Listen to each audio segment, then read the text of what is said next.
En direct, un immeuble résidentiel bombardé à Kiev, un nouveau cycle de négociations attendu.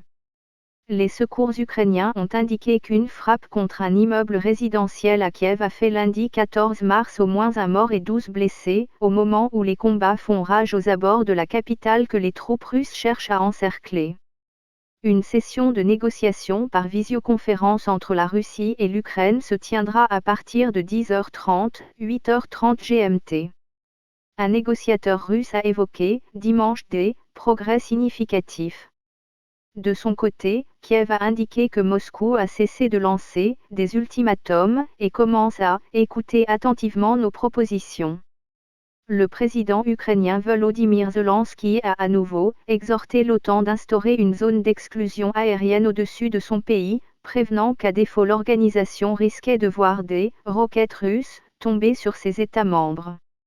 Dimanche, le New York Times a affirmé que la Russie avait demandé l'aide économique et militaire de la Chine pour mener la guerre en Ukraine et contourner les sanctions occidentales, au moment où Washington a mis en garde Pékin contre toute assistance à Moscou.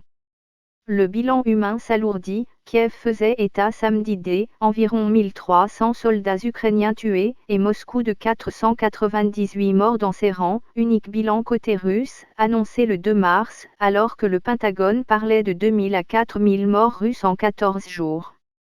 Côté civil, au moins 596 personnes ont péri, selon un décompte de l'ONU qu'elle estime sans doute très inférieur à la réalité. Un premier journaliste est mort dimanche, l'Américain Brent Renault, tué par balle à Irpin, au nord-ouest de Kiev. Volodymyr Zelensky a annoncé dimanche que 12 729 civils s'étaient fait évacuer samedi par des couloirs humanitaires. La première ministre Irina Vereshchuk a affirmé que seuls 9 couloirs d'évacuation ont fonctionné.